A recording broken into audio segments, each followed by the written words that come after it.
के एक जंगल में कालू कौवा अपनी पत्नी टुनटुनी चिड़िया और बेटी सुनहरी चिड़िया के साथ रहता था। कालू कौवे के पास खेती करने के लिए जमीन तो थी, लेकिन साधन ना के बराबर थे। घर के हालात देखकर उसकी पत्नी टुनटुनी चिड़िया उससे कहती है, मेरी बात मान लीजिए जी, मुझे कड़कनाथ सेठ के यहाँ काम करने दीजिए। साफ सफाई और घर के काम ही तो करने हैं, क्या फर्क पड़ जाएगा? वहाँ जाकर काम कर लूंगी तो कम से कम घर के राशन पानी का तो खर्चा निकल ही जाएगा।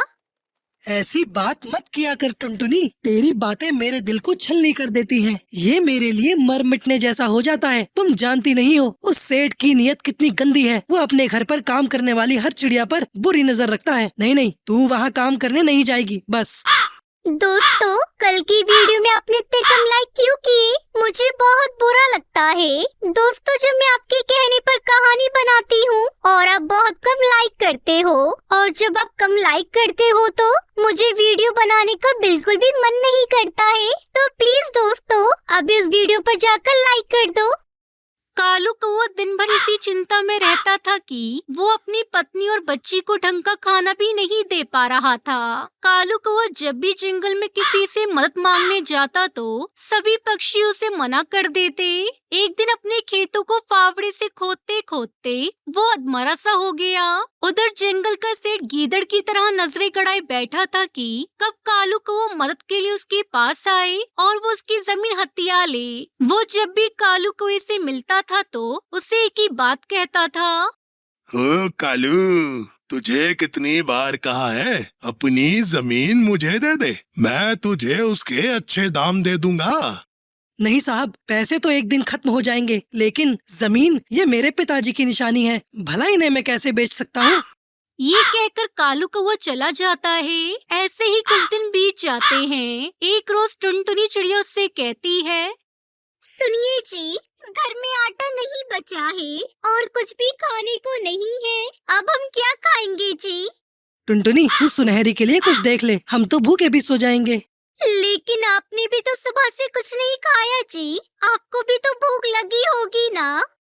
भूख तो लगी है टुनटुनी, लेकिन मेरे पास पैसे नहीं है कि मैं बाजार जाकर आटा खरीद सकूं, और खेत पूरी तरह बंजर है, इसमें घास का एक अंश भी नहीं उगता है। अपने पति की लाचारी देख टुनटुनी चिड़िया को उस पर दया आती है। फिर उसका ध्यान अपने पति की बात पर जाता है और वो आंगन में लगी घास को देखती है। फिर उसे तोड़कर लाती है और फिर उसकी गोल सी रोटी बनाकर तैयार कर लेती है। ये ले सुनहरी मेरी बच्ची, अपनी माँ को माफ करना। घास की रोटी बनाने के अलावा मेरे पास और कोई चारा नहीं था। तो क्या हुआ माँ? मास्टर जी कहते हैं अगर मुश्किल वक्त में कुछ भी खाने को मिले तो भगवान का प्रसाद समझकर खा लेना चाहिए। बिल्कुल सच कहा मेरी बच्ची। फिर जैसे ही सुनहरी चिड़िया कालू कौवा उसे अपने मुंह में डालते हैं तो उसे खाकर कहते हैं, वाह माँ, ये तो बड़ी ही स्वादिष्ट है, मैं तो पेट भर कर खाऊंगी, आज तो मजा ही आ गया। हाँ टुनटुनी, ये तो लाजवाब है, ये रोटी तो गेहूं के आटे से भी अच्छी लग रही है। फिर टुनटुनी की आंखों से आंसू बहने लगते हैं।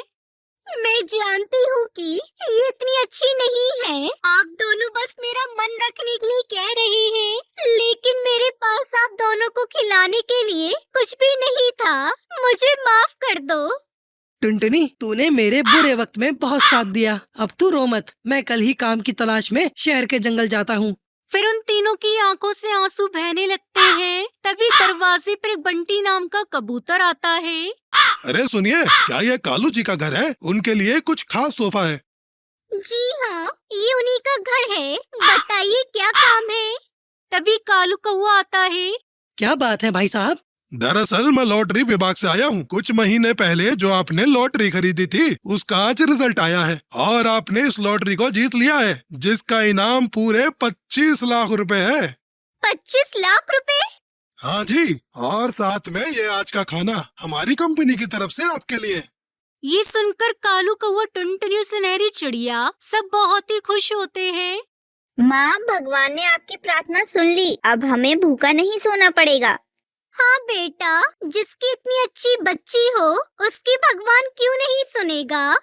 अब उनके दिन बदल जाते हैं। फिर कालू खेती करने का सारा सामान खरीद लेता है और अपने खेत में डालता है और फिर उसके खेत में फसल उगाती है। साथ ही वो अपने लिए पक्का घर भी बनवा लेता है। देखते ही देखते अब वो उस जंगल का सबसे अमीर पक्षी बन जाता है और खुशी खुशी अपने परिवार के साथ रहने लगता है।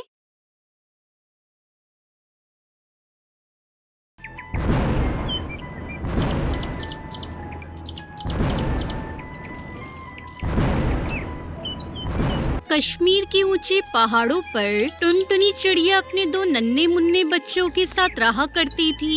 इन दिनों बरसात का सुहाना मौसम था। काले पीले बादल अपनी घटाओं में खूब सारा पानी भरकर पूरे जंगल में बरसात कर रहे थे।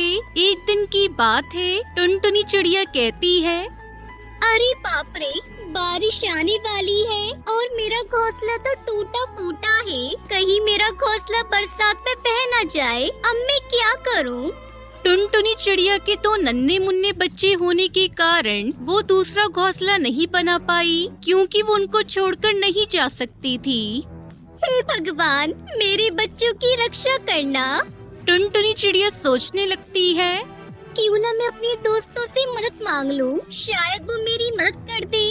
फिर टुनटुनी चिड़िया सबसे पहले कालू कौवे के पास जाती है और उससे कहती है, कालू भाई, ओ कालू भाई, मेरा घोंसला कमजोर हो चुका है। आप थोड़े दिन के लिए अपने घर में जगह दे सकते हो। मेरे छोटे छोटे बच्चे हैं, आपकी बड़ी मेहरबानी होगी। इस बारिश के मौसम में मेरी मदद कर दो।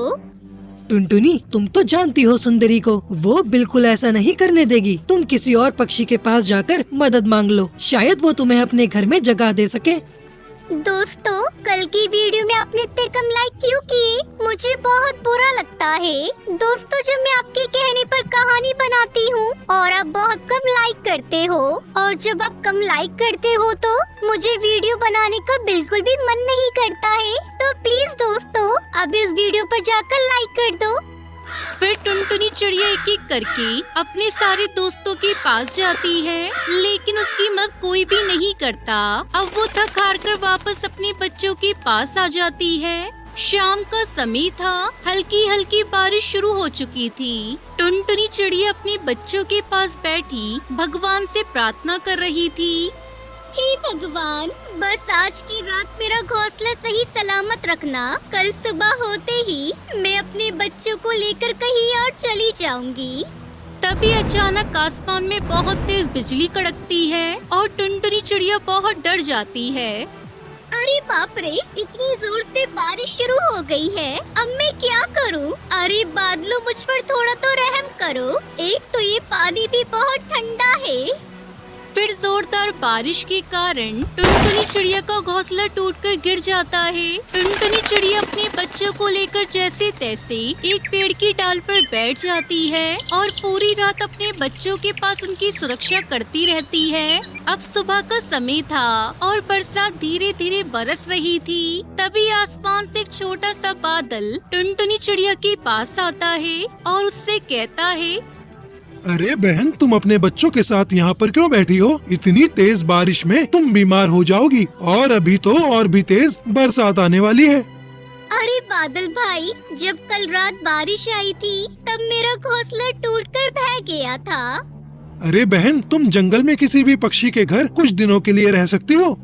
अरे बादल भाई, मैंने अपने सारे दोस्तों से मदद मांगी थी, पर किसी ने मेरी मदद नहीं की। अब जमाना बदल गया है, सब पक्षियों ने अपने अपने इलाके बना लिए हैं। बहन, मैंने तो सुना था कि पक्षी आपस में मिलजुल कर रहते हैं।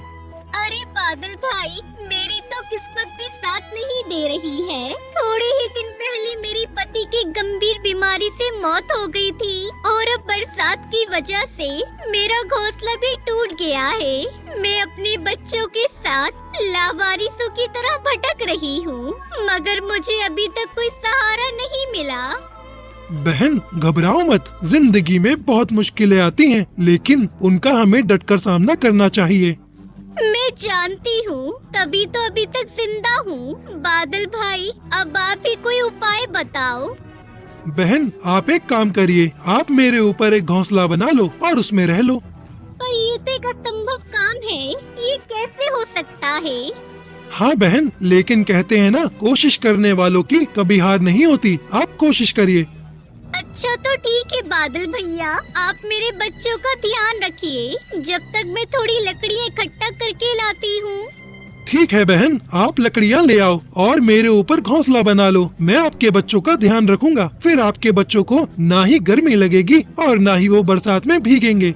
फिर टुनटुनी चिड़िया एक एक करके खूब सारी लकड़ी इकट्ठा करती है और बादल के ऊपर एक सुंदर सा घर बनाती है। और फिर थोड़ी देर बाद बादल आसमान की ओर चल देता है। खूब ऊंचाई पर जाने के बाद वो टुनटुनी से बोलता है, टुनटुनी बहन, अब बताओ तुम्हें कैसा महसूस हो रहा है? तुम्हारा बहुत बहुत धन्यवाद बादल भाई। अरे बहन, इसमें धन्यवाद की क्या बात है? ये तो हर भाई का फर्ज होता है कि वो अपनी बहन की हर मुश्किल में मदद करे। अब टुनटुनी चिड़िया अपने बच्चों और बादल के साथ मौज मस्ती से रहने लगती है।